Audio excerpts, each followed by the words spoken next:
आइए अध्ययन करते हैं कारक ज्ञान। कारक का अध्ययन करते हैं। कारक क्या है? कारक कर्ता की विभक्ति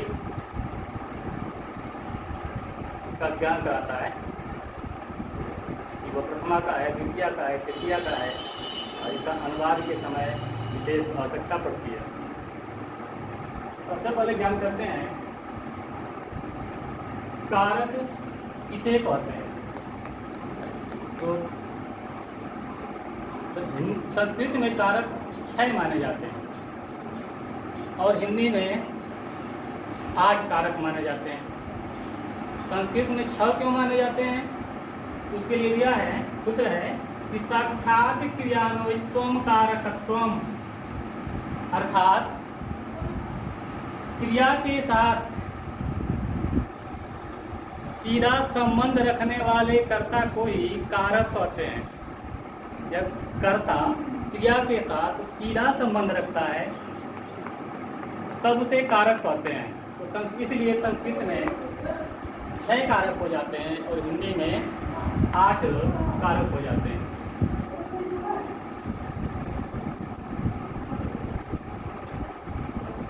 तो संस्कृत में 6 कारक और हिंदी में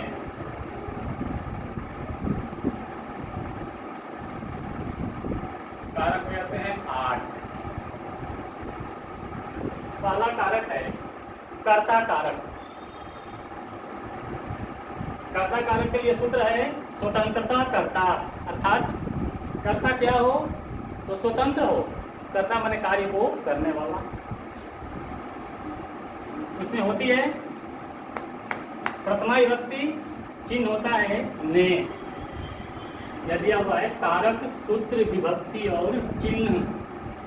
दूसरा है कर्म कारक। कर्म कारक का सूत्र है कर्तुम रिक्तम कर्म। इसमें होती है द्वितीय विभक्ति और चिन्ह होता है को। कर्ण कारक का सूत्र है साधकतम करणम। साधकतम करणम। विभक्ति होती है तृतीया से द्वारा, चिन्ह होता है वाक्य बनाते समय से माने इनके द्वारा, साइकिल से या द्वारा। संप्रदान कारक का सूत्र है कर्मणा यम्बी प्रैति संप्रदानम।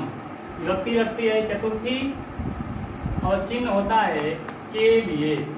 संप्रदान माने संपूर्ण दान दूसरे के लिए। अपादान कारक ध्रुवम पायो अपादानम। लगती है विभक्ति पंचमी, अलग होने के लिए, चिन्ह होता है से, पेड़ से पत्ते अलग होना। संबंध कारक, संबंध जो है इसको संस्कृत में गणना नहीं करते हैं। संस्कृत इसको कारक नहीं मानता है संबंध को। और अधिकरण कारक इसी में लगता है सप्तमी, षष्ठी संबंध नहीं लगते हैं, षष्ठी विभक्ति। और अधिकरण कारक में विभक्ति लगती है सप्तमी। आधारो अधिकरणम सूत्र है, आधारो अधिकरणम में यहाँ पर चिन्ह है। अधिकरण का होता है जो व्यक्ति जहाँ कार्य करता हो, जिस स्थान पर या जिस वस्तु पर बैठ के करता हो, वहाँ अधिकरण होता है। संबोधन, संबोधन में प्रथमा विभक्ति लगता है, जैसे हे साधु, हे साधो, हे साधव। तो चिन्ह होता है इसका हे भो अरे। तो आइए एक एक अध्ययन करते हैं कर्ता कारक। कर्ता कारक किसे कहते हैं? इसके लिए परिभाषा क्या है? तो जहाँ पर कर्ता अपने कार्य को करने के लिए स्वतंत्र होता है, जहाँ पर कर्ता अपने कार्य को करने के लिए स्वतंत्र होता है, वहाँ पर कर्ता कारक होता है। और कर्ता कारक में विभक्ति कौन सा बताया गया है? तो प्रथमा विभक्ति। तो कर्ता जो है तीनों पुरुषों में हो सकते हैं। प्रथम पुरुष, मध्यम पुरुष और उत्तम पुरुष, एक वचन, द्विवचन और बहुवचन। तो विभक्तियों में क्या होंगे प्रयोग? तो वचन प्रयोग होते हैं। एक वचन का कर्ता होगा तो, द्विवचन में होगा तो, और फिर बहुवचन में होगा तो प्रथमा का एक वचन, द्विवचन और बहुवचन लग जाते हैं। तो कर्ता कारक से राम फलम खादति, कर्ता कारक के लिए उदाहरण है रामम फलम खादति। राम फलम खादति। राम क्या करता है? तो फल खाता है। राम जो है इसमें फल तो क्या कर रहा है? खा रहा है। तो राम फल खाने के लिए इसमें क्या है? वो स्वतंत्र है।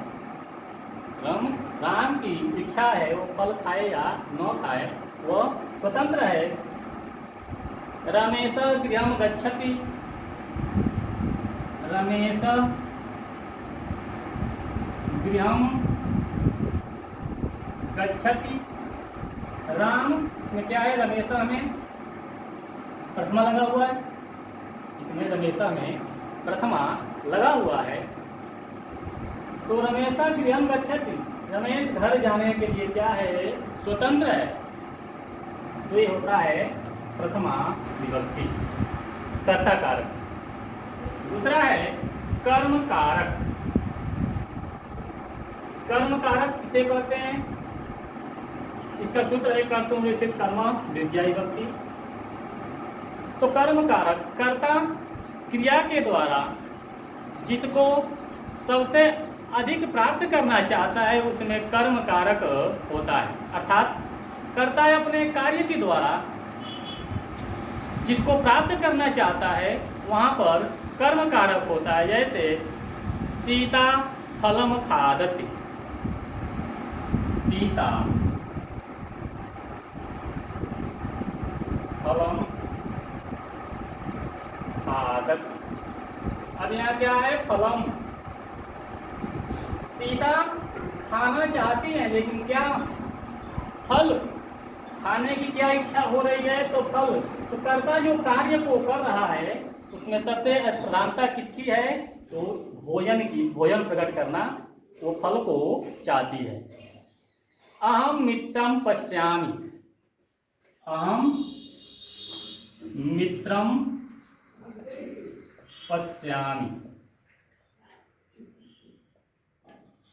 अब यहाँ क्या है?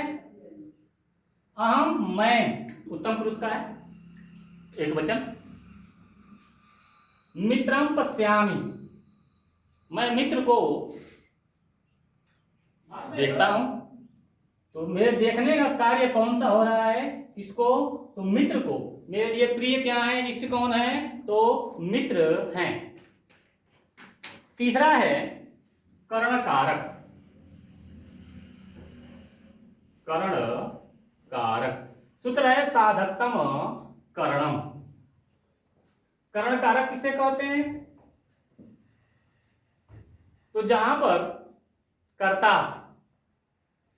अपने कार्य को करने के लिए जिस साधन का प्रयोग करता है, जब कर्ता अपने कार्य को पूरा करने के लिए या कार्य को करने के लिए जिस साधन का प्रयोग करता है वहां पर कर्ण कारक होता है। जैसे राम साइकिल से बाजार जाता है, तो जाने का साधन क्या है? किस साधन का प्रयोग किया? तो साइकिल का। सीता लेखन्याम पत्रम अलिखत या सह नेत्राभ्याम पश्यति, सह नेत्राभ्याम पश्यति। स व नेत्राभ्याम आंखों से, पश्यति देखता है, वह आंखों से देखता है। अब यहाँ पे देखने का साधन क्या है? साधन किसमें है? न तो स में है न पश्यति में, न स में है न पश्यत में, किसमें है? तो नेत्राभ्याम, नेत्र से। तो देखने का साधन क्या है? तो नेत्र है। सीता फलम, सीता लेखन्याम पत्रम अलिखत, सीता लेखन्याम पत्रम अलिखत। सीता लेखन्या, लेखनी से, कलम से, पत्रम लिखती। अब सीता के पत्र लिखने का साधन क्या है इसमें? तो साधन है लेखन्या, कलम, पेन है।